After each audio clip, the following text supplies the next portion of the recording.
Control chart হচ্ছে আমাদের basic tools এর মধ্যে একটা। এবং কন্ট্রোল চার্ট কয় প্রকার জেনারেলি? 2 প্রকার না? জি স্যার। এক প্রকার হচ্ছে কি অ্যাট্রিবিউট। অ্যাট্রিবিউটটা যেন কি ছিল? স্যার ওই যে upper control limit lower control limit বের না করে না, স্যার ওটা। সেটা সব জায়গায় থাকে। কন্ট্রোল চার্ট মানে upper control limit, lower control limit থাকবেই। অ্যাট্রিবিউট মানে এখানে ছিল আমাদের কি, সেটার কিউসি চেক করা, আইদার ডিফেক্টস আছে অথবা ডিফেক্টস নাই, ইয়েস অর নো। তার মানে এর সাথে আর কি চেক করতেছিলাম, যে যদি ডিফেক্ট থাকে তার মানে সে বস্তুটা ডিফেক্টিভ। কয়টা ডিফেক্ট পর্যন্ত আমি কনসিডার করব?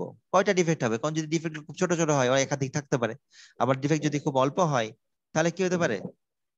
সেটাও হতে পারে। তো এই জিনিসগুলো কি হতে পারে, আমরা এখানে এখানে কনসিডারেশন নিয়ে আসবো। এটা হচ্ছে বলতেছে আমরা variation due to, variable due to variation. Control chart আমরা এখন করতে যাচ্ছি কিন্তু ভেরিয়েবল। এখানে আবার এইগুলা নাই, এখানে দুটা কনসিডারেশন নিয়ে আসতে হয়, দুটা থিঙ্ক। একটা হচ্ছে ভেরিয়েশনটা কিন্তু এখানে খুবই কম। অ্যাসাইনেবল মনে আছে? অ্যাসাইনেবল কজ। আর একটা হচ্ছে কমন কজ। কমন কজে কি হয়, ভেরিয়েশন কম বেশি হয়, নাকি অ্যাসাইনেবল কজে ভেরিয়েশন বেশি হয়? স্যার অ্যাসাইনেবলে কম হয়। অ্যাসাইন হলে বেশি হয়, কম কমনে হয় স্যার। কমনে কম হয়। মানে যেমন স্যার অ্যাসাইনেবল যেটা হয় আর কি স্যার, এক জায়গাতে যদি অনেকগুলা থেকে যায় আর না কি না না, স্যার, সেটা হচ্ছে অ্যাসাইনেবল অ্যাসাইনেবল। মানে হচ্ছে এটা কোন একটা প্রবলেম যেটা আমাকে সলিউশন জি করতে স্যার। হবে। সো অ্যাসাইনেবল মানে এটা ভেরিয়েশনটা এক্সট্রিম লেভেল, যেটা আউট অফ কন্ট্রোল চলে গেছে। আর কমন কজটা কি, little bit variation will be occurred, এটা হতেই পারে, বাট বেশি ভেরিয়েশন হলে আমরা আউট অফ কন্ট্রোল হবে। লিটল বিট ভেরিয়েশন হলে কিন্তু আউট অফ কন্ট্রোল হয় না। তো কমন কজের যে ব্যাপারটা, সেটা হচ্ছে আমাদের কনসেপ্ট যে ব্যাপারে, এখানে দুটা জিনিস নিয়ে আমরা চিন্তা করছি। এবং দুটা জিনিসের মধ্যে আমরা আগের মতোই চিন্তা করব। এখানে দেখতে পারবো যে যে তুমি কোনো পিসের ভিতরে, কোনো প্রোডাক্টের পিসের রাফনেস এর ভিতরে, রাফনেস এর ক্ষেত্রে কি এটা বলা যেতে পারে যে এটা এইভাবে মেজার করতে পারবো আমরা, যে এটা একটা রাফনেস, দুইটা রাফনেস এভাবে বলা যাবে? না স্যার। এটা হয়তো বা কোনো প্যারামিটার দিয়ে আমাকে মেজার করতে হবে। মাপের কোনো একটা প্রোডাক্টের মেজারমেন্টের ক্ষেত্রে বলা যাবে যে এটা 10 মিটার হয়েছে, এটা 11 মিটার হয়েছে। এই যে ভেরিয়েশনটা হলো, এই ডাইমেনশনের ব্যাপারগুলো যখন আসবে, তখন কিন্তু আমাকে আর নর্মাল অ্যাট্রিবিউট করলে কাজ হয় না। এটা কিন্তু আসলে ডিফেক্ট না। ডাইমেনশন হয়তো বা কোনো সেটআপের জন্য এটা একসেপ্টেড, কোনো সেটআপের জন্য এটা কি রিজেক্টেড। আবার টাইম টু টাইম যেটা হয়, সেক্ষেত্রেও কিন্তু হতে পারে যে টুল ওয়্যারের কারণে বা কোনো কারণে একটা টুকটাক ভেরিয়েশন কিন্তু হয়। ওয়ার্কার টায়ার্ডনেস, আমি আজকে সকাল থেকে ক্লাস নিয়েছি, এখন আমি নিজের টায়ার্ড ফিল করছি, এই জন্য আমার গলা অত শক্তি নাই, ঠিক আছে। তার মধ্যে তোমাদের বন্ধু আবার আমাকে আলহামদুলিল্লাহ অনেক কথা আমার খরচ করা লাগছে তার পিছনে, ঠিক আছে। তো এই হচ্ছে অবস্থা।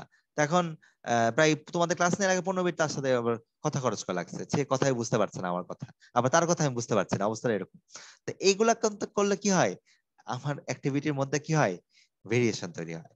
তো এই ভেরিয়েশন লেভেলটা কি আমরা এখন মেজার করতে যাচ্ছি দুটা প্যারামিটার দিয়ে।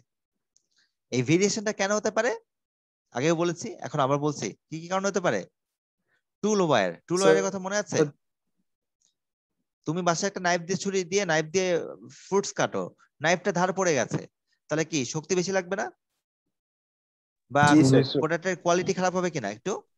তারপর ইলেকট্রিক্যাল ফ্ল্যাকচুয়েশন, ওয়েল্ডিং বোঝা লাগবে না, বাসার ইলেকট্রিসিটি ফ্যান চলতেছে মাথার উপরে, বাসায় ভোল্টেজ কমে গেলে কি হয়, ফ্যানের আস্তে করে না, ঘোরার আস্তে করে স্পিড না। কমে যাচ্ছে। তাই এর মানে জি কি, ভেরিয়েশন আসছে কেন, ভোল্টেজের ভেরিয়েশনের কারণে। দেখা যায় জেনারেলি 220 স্ট্যান্ডার্ড ভোল্ট দেয়া থাকে, কিন্তু কোনো সময় 230 থাকে, কোনো সময় 210 থাকে। এই যে +-10, এটা তো আপার কন্ট্রোল লিমিট বা লোয়ার কন্ট্রোল লিমিট। এই ভেরিয়েশনের কারণে কি হবে, মানে এই পরিবর্তনের কারণে, ইকুইপমেন্টের কারণে কিন্তু এরকম ভেরিয়েশন আসতে পারে। তারপর ম্যাটেরিয়াল সবসময় কিন্তু একই রকম স্ট্রেংথ থাকে না, ময়েশ্চার কন্টেন্ট অনেক সময় থাকে। অনেক প্রোডাক্টের ক্ষেত্রে ময়েশ্চার দরকার, অনেক প্রোডাক্টের ক্ষেত্রে ময়েশ্চার থাকলে সমস্যা। এই কারণে কি হতে পারে, ভেরিয়েশন আসতে পারে, ঠিক আছে। যেমন আমাদের এই যে ময়েশ্চার, আমরা যখন বাইরে বের হই, এই যে এখন আজকে বা গতকালকে প্রচুর রোদ, মানে তাপমাত্রাটা অনেক বেড়ে গেছে, খেয়াল করছো? হিউজ টেম্পারেচার, এতটা জি টেম্পারেচার স্যার। যে রোজা রেখে যদি বাইরে বের হওয়া, ভালো মতো বোঝা যায় যে আর মাথা ঘুরছে, শক্তি থাকে না, তাই না? এমনি সুস্থ অবস্থায় আর মানে রোজা থাকা ছাড়া এমনি সময়েও কিন্তু টায়ার্ড লাগতো। কেন? মানে এত টেম্পারেচারের কারণে আমাদের শরীরের ওয়াটার কি করছে, ইম্প্যাক্ট ফেলছে, ওয়াটারটা কমে যাচ্ছে। আমি এনভায়রনমেন্ট আর ম্যাটেরিয়াল একসাথে বলছি। এই জন্য হিউমিডিটি আমাদের বাংলাদেশের তাপমাত্রাতে কিন্তু কি হয়, হিউমিডিটিটা অনেক বেশি হয় অন্য জায়গা থেকে, তাই না? এই হিউমিডিটির কারণে কি হয়, আমরা অনেক বেশি হয়, টায়ার্ড হয়ে যাই। যা দেখবা যে গুগলে বলবে temperature 36 degree Celsius feels like 40 degree Celsius, 43 degree Celsius. তার মানে কি মিন করছে, যে গরমটা আসলে অত বেশি না, বাট হিউমিডিটির কারণে যখন হিটেড স্টিম তোমার গায়ের মধ্যে আছে, এই কারণে তুমি কি ফেস করছো, বেশি গরম বেশি গরম লাগছে। গরম লাগছে। এগুলো হচ্ছে আমাদের এই কারণে ভেরিয়েশন আসতে পারে। সিমিলারলি মেথড, একই কাজ অনেক মানুষ অনেক ভাবে করে, মেথডটা ডিফারেন্ট হয়, বা অপারেটরের মোটিভেশন ডিফারেন্ট রকম থাকে। মনে করো আজকে দুইজনকে বকা দিলাম ইচ্ছা মতো, নেক্সট দিন আমার ক্লাসে আসার আগে তার মোটিভেশন ভালো থাকবে না। দুজনকে অ্যাপ্রিশিয়েট করলাম যে খুব ভালো হয়েছে, সে আরো মোটিভেটেড, খুব ভালো। আবার ট্রেনিং, ওয়ার্কারকে সঠিকভাবে শিক্ষা দেওয়া যে কিভাবে কাজগুলো করতে হবে। এই কারণে কিন্তু সবার ট্রেনিং একরকম না হলে ভেরিয়েশন হতে পারে না কাজের মধ্যে। একই কাজ একই সময় লাগছে, ভেরিয়েশন আসবে পারফরমেন্সে। সিমিলারলি আমাদের ইন্সপেকশনের ব্যাপারটা, যারা ইন্সপেক্ট করছে অনেকের ক্ষেত্রে ছাড়ের ব্যাপারটা কিন্তু একরকম না। জাস্ট ফান করে বলছি, মনে করো একই খাতা একই ভাবে দুজন লিখেছে, ছাড় ডিফারেন্ট, মার্কিং ডিফারেন্ট হবে, একবারে সমান সমান হবে না, একটু 19-20 হবে। কেন? কারণ যে ইন্সপেক্ট করছে তার পয়েন্ট অফ ভিউটা থেকে দুজনের point of view slightly different হতেই পারে, কারণ এটা হিউম্যান ব্রেন, বিভিন্ন জনের পারফেকশনের লেভেলটা কি ডিফারেন্ট। এই পয়েন্ট গুলাতে আমাদের কিন্তু কন্ট্রোল চার্টের ভেরিয়েশন গুলো হতে পারে। এই জন্য আমরা এখন ভেরিয়েবল নিয়ে কাজ করতে যাচ্ছি। সো আমাদের অনেকগুলা চার্ট নিয়ে কাজ করতে হবে। একটা হচ্ছে x bar chart. X bar chart মানে কি, এক্স বার টার্মটা কি চেনা চেনা লাগে? জি স্যার। এক্স বারটা কি ছিল? স্যাম্পল মিন, প্রবাবিলিটি পড়িয়েছিলাম, স্যাম্পল মিন। ঠিক আছে, আচ্ছা। এরপর হচ্ছে আর চার্ট। ওয়াসিফ বলো তো আর চার্ট জিনিসটা কি? রেঞ্জ, রেঞ্জ কি জিনিস মনে আছে ওয়াসিফের? না স্যার। প্রবাবিলিটিতে কি পাইছো? স্যার রিটেক ছিল এটা স্যার। হ্যাঁ রিটেক স্যার রিটেক প্রবাবিলিটি। আসছে, তাহলে ঠিকই আছে। আর মানে রেঞ্জ। আচ্ছা কে বলবে? মাহমুদুল হৃদয় 006 দেখতে পাচ্ছি, বলো তো রেঞ্জ স্যার কি জিনিস? হচ্ছে রেঞ্জ স্যার হচ্ছে ওই যে স্যার বড় থেকে ছোটটা স্যার হচ্ছে মানে ডিফারেন্স। হ্যাঁ মোটামুটি হয়েছে কিন্তু সুন্দর হয়নি, আর একটু সুন্দর করে বলো, জিম বলো তো, সুন্দর করে বলো রেঞ্জ জিনিসটা কি?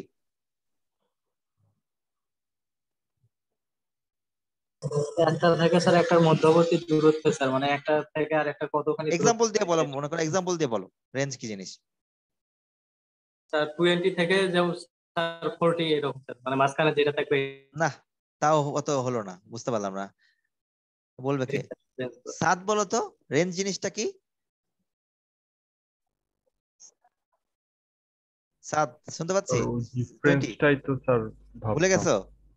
কিভাবে ভুলে গেলা এত ডিফারেন্সটাই তো সহজ স্যার জিনিসটা? বলেছি। আচ্ছা সাকিব বলো। স্যার আমার কাছে কয়েকটা মানে কয়টা? আমার হ্যাঁ খুব একটা এই পয়েন্টটা আমি চাচ্ছিলাম, কয়টা মান আছে, মানের মধ্যে ম্যাক্স ভ্যালু আর মিন ভ্যালু পার্থক্যটা, জি স্যার এটা কি আমরা কি বলি? Range range. বলি। হ্যাঁ এটা খুবই সহজ একটা অঙ্ক ছিল, রেঞ্জ বের করা। তো এটা কিন্তু আমরা দেখেছিলাম। এখানে আমরা সেই আর চার্ট মানে রেঞ্জের চার্টটা বের করব, ডাটাগুলো ভেরিয়েশনের মধ্যে। তার মানে খুব সহজভাবে বুঝতে পারছি, একই টাইপের অনেকগুলো ডাটা তোমার কাছে আছে, সেই ডাটাগুলোকে যদি সবগুলা যোগ করে সেই স্যাম্পল সংখ্যা দিয়ে ভাগ করে দাও, তাহলে কি পাওয়া যাবে? মিন এক্স বার চার্ট, মিন। মিন পাওয়া, স্যাম্পল মিন পাওয়া যাবে। সিমিলারলি ডাটাগুলোর ম্যাক্স আর মিন ভ্যালুকে যদি আমরা হিসাব করি, তাহলে কি পাওয়া যাবে? আর বা রেঞ্জ।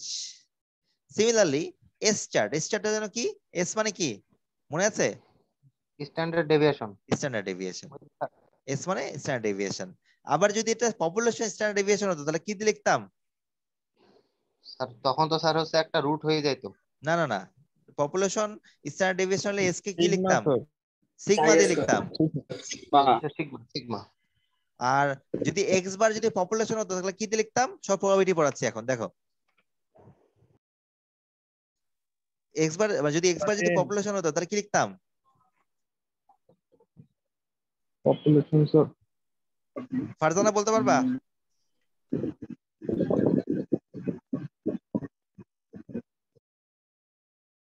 ফারজানা কি আছে এখানে?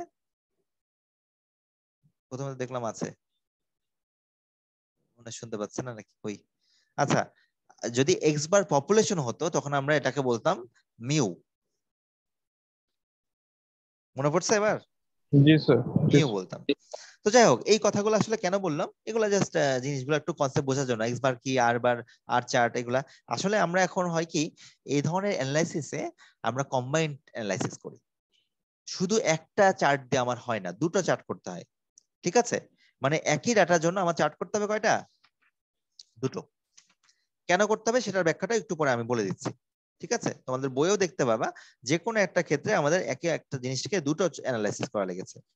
ঠিক আছে, এই জন্য এটা নামটাও একটু খেয়াল করলে বুঝতে পারবা ভালো মতোই। আচ্ছা, সিগমা স্কয়ার চার্ট বুঝতে পারছি, সরি এস স্কয়ার চার্ট, এটা মানে কি? Sir variance. ভ্যারিয়েন্সের, হ্যাঁ স্যাম্পল ভ্যারিয়েন্সের ইয়ে করতে হবে। এবং এখান থেকে কোথা থেকে এগুলো আসে জানো? সেন্ট্রাল লিমিট থিওরাম, মনে আছে? সেন্ট্রাল জি লিমিট স্যার। থিওরাম থেকে, পপুলেশন থেকে তো আমরা কি করতাম? মিন নিতাম না? জি স্যার। এই যে পপুলেশন থেকে মিউ থেকে আমি মিন নিচ্ছি, সেইখান থেকে তো mu equal to x bar হলো। কিভাবে? শুধু পপুলেশনের কিছু অংশকে আমরা ধরলাম, এভাবে নরমাল ডিস্ট্রিবিউশন থেকে আমাদের এটা আসলো। তারপর থেকে এই যে স্ট্যান্ডার্ড ডেভিয়েশন কিভাবে আসে? সিগমা ডিভাইড বাই এই যে সিগমা এক্স বার, মানে এটা কিন্তু কি, এটা কি, এটা হচ্ছে আমাদের পপুলেশন না, স্ট্যান্ডার্ড ডেভিয়েশন স্যার। স্যাম্পলের স্ট্যান্ডার্ড ডেভিয়েশন, মানে নিচের রুট ওভার এন, এইভাবে আসে। তো এই স্ট্যাটিস্টিক বেসিক থেকে আমরা এক্স বার বের করলাম। এখন এরকম অনেকগুলা ছোট ছোট স্যাম্পল নিয়েছি। দেখো এই লাইনটা পড়ো, 2 নাম্বার বুলেট পয়েন্টটা পড়ো। 20 থেকে 25টা স্যাম্পল নেওয়া হয়েছে।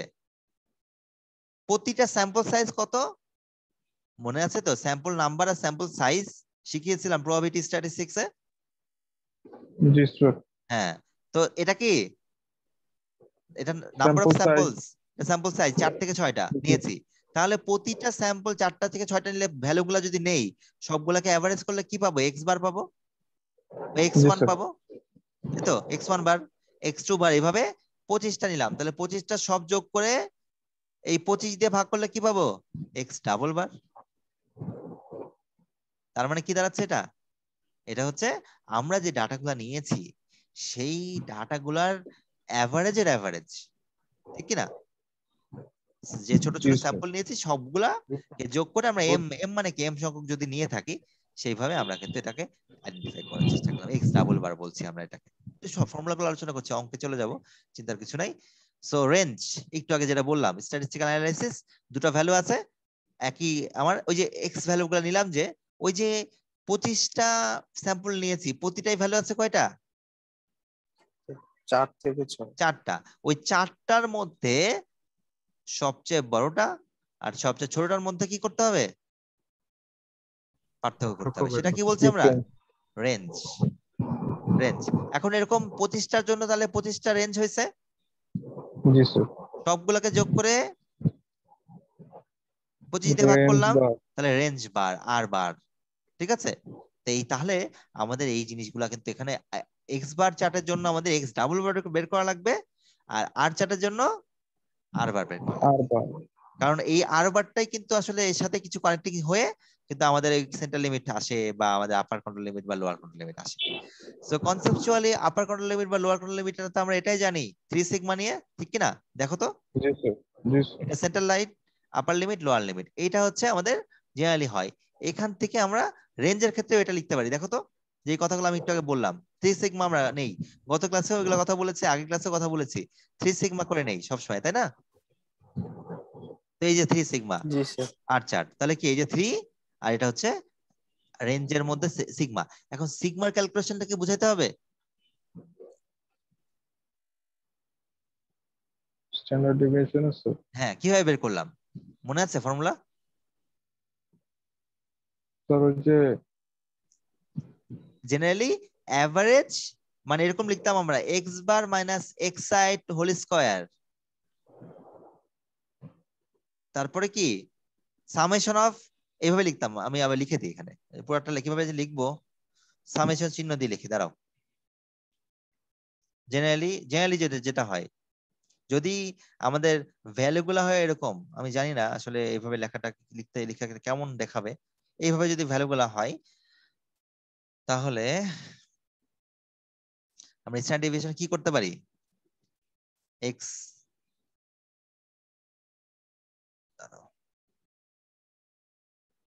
সামেশন চিহ্ন দিতে হবে আগে।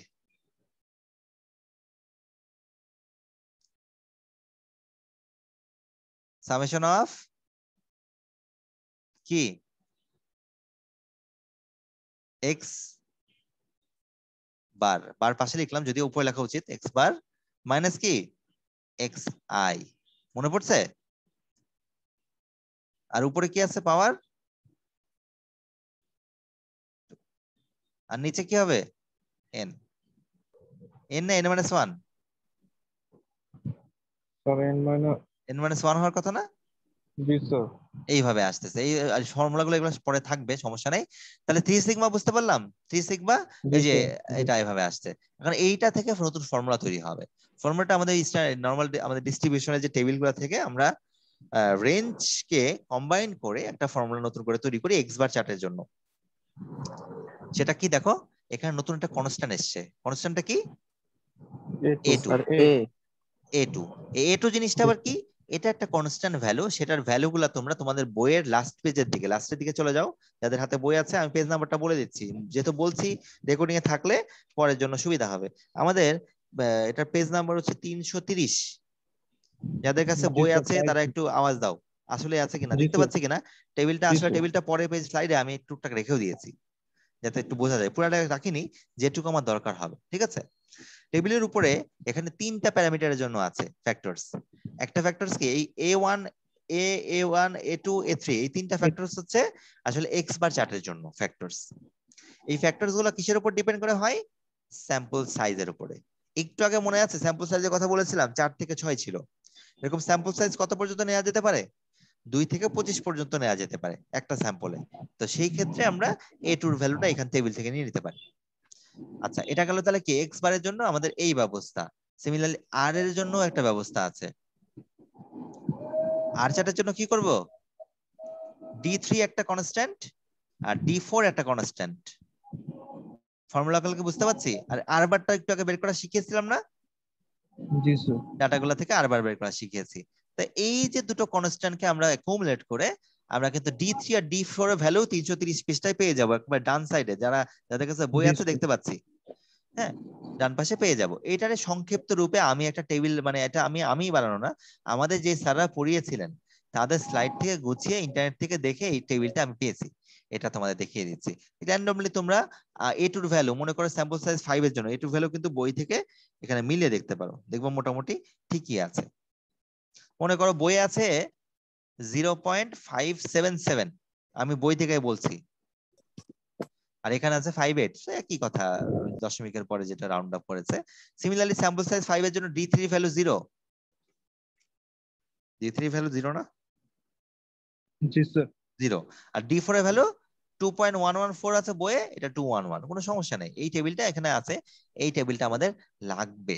তার মানে কি, যেহেতু ওপেন বুক এক্সাম, তাহলে কি এটা দিব না, ফিজিক্যাল পরীক্ষা হলে টেবিল দিয়ে দিব। সো এইগুলা সব অ্যানালাইসিস করে এখন অঙ্কের মধ্যে আসবো। অঙ্কে যাওয়ার আগে আমরা আসলে, আজকে খুব বেশি সময় না অঙ্ক করানোর মতো, আমরা কিছু আরো বেসিক কথা বলি। কেন আমরা দুটো জিনিস করব? আমাদের দুটো কন্ট্রোল চার্ট হবে। বইয়ের মধ্যে এবার চলে যাই, বইয়ের পেজ নাম্বার, আমি বইটা এখন ওপেন করে দিব, দাঁড়াও, তোমাদের দেখতে বা বুঝতে সহজ হবে। পেজ নাম্বার 186 এ চলে যেতে পারো, 186 যাদের কাছে বই আছে। আমি এখন বইয়ে চলে যাব, 5 মিনিট সময় আছে।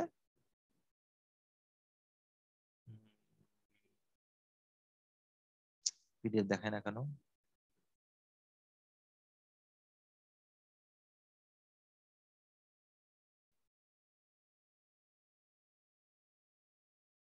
আচ্ছা,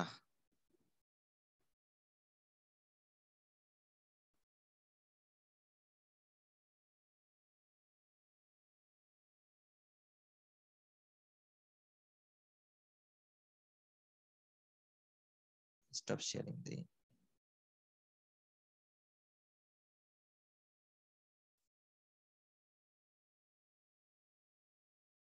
এবার আসছে। So control chart variable chapter 11, এই যে যে কথাগুলো বলেছি ভেরিয়েশন গুলা সেটা এখানে আছে। সো আমরা আসলে কন্ট্রোল চার্টের ক্ষেত্রে যখন ভেরিয়েবল চার্ট করব আমরা বেসিক্যালি এই ধরনের অ্যানালাইসিস গুলো করব, দুটা প্যারামিটারের উপর বেস করে হয়। প্রথমটা কোনটা করব? এক্স বার আর চার্ট। তার মানে বুঝতে পারছি দুটা জিনিস কনসিডারেশন করছি, একটা কি এক্স বার, একটা হচ্ছে আর, আবার আরেকটা কি করব এক্স বার এস চার্ট। যখন স্যাম্পল সাইজ অনেক ছোট হয় তখন আমরা করি মুভিং রেঞ্জ চার্ট বা কিউমুলেটিভ সাম চার্ট, এগুলো নিয়ে আমরা পরে কথা বলবো। এই দুটো নিয়ে কথা বলি। এখন প্রশ্ন, কেন আমরা দুটো চার্ট ইউজ করছি? একটা ইউজ করলে হতো না? আসলে দুটো ইউজ করার একটা কারণ আছে। কারণ কি? একটা এক্সাম্পল দিলে চলে আসবে। একটু এখানে পড়ে যাই, চলো পড়ি। এই যে এক্স বার আই এগুলো সব ভ্যালু গুলো বের করা দেখিয়েছে, তারপর এক্স ডাবল বারের ভ্যালুটাও বের হলো, তারপর ডিস্ট্রিবিউশন ফলো করছে, এগুলো সব আমার স্ট্যাটিস্টিক্যালে পড়াশোনা। তারপর রেঞ্জ বের করলাম, তারপরে সিগমা বের করলাম, তারপরে এগুলো কিভাবে কনস্ট্যান্ট গুলো আসছে সেগুলো এক্সপ্লেনেশন আছে, সেগুলো দরকার নেই। আমরা বেসিক্যালি এই ফর্মুলাটা কিন্তু একটু আগে তোমাদের দেখিয়েছি, এটাই আমাদের লাগবে। দেখিয়েছি না একটু আগে এটা? জি স্যার। আচ্ছা, সিমিলারলি পরের ইয়েতে এইটাও আমরা দেখিয়েছি, এটা দেখালাম, দেখিয়ে আমাদের ফাইনালি হচ্ছে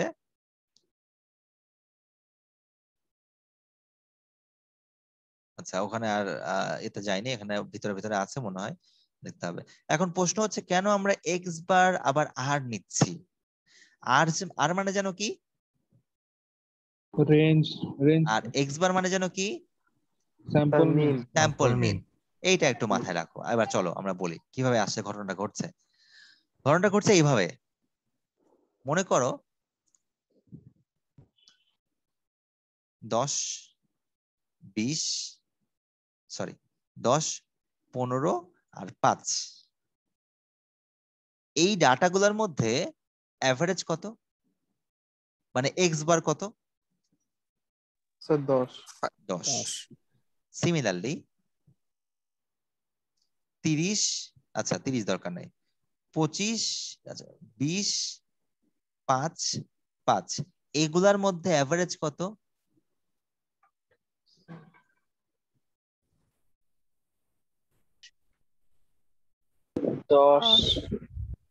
বুঝতে পারছি? দুটোই এভারেজ জি 10। আলটিমেটলি খুব কি ফ্রুটফুল কিছু পাওয়া যাবে বোঝা যাচ্ছে? না স্যার। এভারেজ করে কিন্তু কুল পাচ্ছি না। দেখা গেল কি এরকম একই ক্ষেত্রেই আমি দুইবার স্যাম্পল নিয়েছি, হ্যাঁ দুইবারই তিনটা স্যাম্পল সাইজ কত 3, কিন্তু দুইবারই এক্স বার এসছে 10। আলটিমেটলি কি এটা সঠিক মেক সেন্স করছে যে এটা ঠিক আছে না ঠিক নাই? না স্যার। এইবার স্যার দুটো রেঞ্জ নিয়ে আমরা কথা বলি। প্রথমটা রেঞ্জ বলো তো। স্যার প্রথমটা range 10। Max 10 minus mean, that is না, হ্যাঁ 15 হ্যাঁ হ্যাঁ minus 10 10 10 15 মাইনাস 10 5। আর পরেরটা 5 রেঞ্জ কত? 15 স্যার। বুঝতে পারছি? তার মানে জি স্যার। হয়তো বা এটা কন্ট্রোল চার্টে ইন কন্ট্রোল থাকবে, ভেরিয়েশন হবে না, কারণ এগুলো কি আমরা এক্স বার করবো না, আবার এক্স বার করবো তো একটু পরে। 10 10 কে এক্স বার করলে কত হবে? 10ই থাকবে। তারপরে সেন্টার লাইনের মধ্যে ডাটাটা আছে। বাট যখন রেঞ্জে ফেলবো তখন এটা কিন্তু আউট অফ কন্ট্রোলে চলে যাবে, এই স্যাম্পলটা। বুঝতে পারছি? আরেকটা এক্সাম্পল দিই, এই একই লট মনে করো। স্যার আমরা যদি স্যার স্যাম্পল একবার 3টা নেই, আরেকবার 4টা নেই, আরেকবার 2টা নেই, হ্যাঁ তাহলে কি এটাও স্যার ভালো কথা বলেছো। জেনারেলি আমরা এখানে সমান সংখ্যক নিচ্ছি, হ্যাঁ ওটা কিন্তু আসলে ভেরিয়েবল স্যাম্পল সাইজ, ওইটাও হতে পারে, ওইটা নিয়েও পরে কথা হবে, এটা হতেই পারে। সবসময় একরকম পাইনি। তোমাকে মৃদুল স্ট্যাটিস্টিক্স এর কি অবস্থা মনে আছে? আমরা যে তোমাদের এফ ডিস্ট্রিবিউশন পড়িয়েছিলাম, ওখানে স্যাম্পল সাইজ ডিফারেন্স ছিল না? জি স্যার। জি তো স্যার। তখন কিভাবে করেছিলাম? দুটা ডিফারেন্ট স্যাম্পল সাইজকে কাজ করেছি না, কারণ দুরকম করতে হয়, একই রকম স্যাম্পল সাইজ নিতে পারিনি। এফ ডিস্ট্রিবিউশনে কাজ করেছি না? জি তোমার স্যার। মনে আছে না ভুলে গেছো? স্যার মনে আছে স্যার। মনে নাই, যাই হোক। তো তখন আমাদের স্যাম্পল সাইজ ডিফারেন্ট হলে আমরা এরকম এফ ডিস্ট্রিবিউশন কাইস্কার ডিস্ট্রিবিউশন ফলো করতে পারি। ঠিক আছে, সরি কাইস্কার না, এফ ডিস্ট্রিবিউশন ধর ফলো করতে হয় যখন দুটো স্যাম্পল দুই রকম সাইজের হয়, এফ ডিস্ট্রিবিউশন ফলো করতে হয়। তো এখানে আমরা জেনারেলি একটি সাইজ নিচ্ছি। আচ্ছা, সাথে আরেকটা নিলাম আমরা। এবার হচ্ছে 5 10 15, এবার এটা এভারেজ কত? সো এটা তো আগেই নিয়েছি, এটা এটা নিয়ে জি স্যার 10 স্যার এটা তো আগেই নিয়েছি একবার, এটা অন্যটা নেই। একটু রাউন্ড আপ করে নিই, মনে করো 1, 19 আর 10। এবার কত এভারেজ? 10 sir 10 sir. রেঞ্জ কত? 18 আগের থেকে অবস্থা খারাপ, মানে রেঞ্জটা বেড়ে যাচ্ছে, মানে স্প্রেড। আমরা যদি নর্মাল ডিস্ট্রিবিউশনে কার্ভ আঁকি, তার মানে কি সবগুলার মিন কিন্তু একই জায়গায়, but spread is different. Normal distribution মনে আছে কারো? আমরা নর্মালি কার্ভটা কিভাবে আঁকি? এইভাবে লাইন দিয়ে, এটা হচ্ছে আমাদের মিন হয়। এখানে আঁকাটা যে কিভাবে আঁকবো খুব টাফ হবে মনে হয়। আচ্ছা দেখি, চেষ্টা করি। এটা হচ্ছে একটা আঁকলাম নর্মাল ডিস্ট্রিবিউশন, আরেকটা কি এরকম হয়ে গেছে, আরেকটা স্প্রেড আবার কি কম, কিন্তু মিন কিন্তু সবগুলো একই। বুঝতে পারছি? এই জন্য আমরা কিন্তু দুরকম অ্যানালাইসিস করি। ঠিক আছে, আমাদের ক্লাস টাইম তো শেষ। হ্যাঁ, ক্লাস টাইম শেষ। তো নেক্সট দিন আমরা এক্স বার আর চার্ট আর কথা বলবো, স্লাইডেও কিছু কথা হবে, ওখানে যে ছবি আছে ওগুলো দেখাবো, দেখিয়ে তারপর শুরু করে দিব। ঠিক আছে, তাহলে তোমরা ঠিক মতো জিনিসগুলো দেখে আসবে। কালকে সকালে এগুলো অঙ্ক করা হবে, এবং যাদের শুধু ল্যাব আছে আমি রিকোয়েস্ট থাকবে তারাও ক্লাসগুলো করলে ম্যাথমেটিক্যাল মডেলটা বুঝতে পারবো, যেটা আমাদের পরে সফটওয়্যারে কাজ করতে সহজ হবে, যেটা আমার ল্যাবে দেখাবো আমি। ঠিক আছে, থিওরি পার্টটা জি স্যার। থিওরি দেখিয়ে দিচ্ছি। এই জন্য যাদের ল্যাব আছে তারাও, শুধু ল্যাব আছে তারাও একটু অ্যাটেন্ড করবা। জি স্যার। স্যার হ্যাঁ স্যার বলো। স্যার এক্সামে কি স্যার অ্যাট্রিবিউটও থাকবে, এটাও থাকবে না, অ্যাট্রিবিউট? এটা দরকার নাই, এটা বেশি হয়ে যায়। এটা শুধু অ্যাক্টিভিটিটা করো আর 1 আর 3 করো। আমি একটু দেখি কি করা যায়, দেখে কালকে তোমাদের একটা রাফ ধারণা দেই, যদি লাগে টুকটাক একটা মডিফিকেশন করব, কিন্তু আবার এখন অ্যাক্টিভ ভেরিয়েবল টানা দরকার নাই।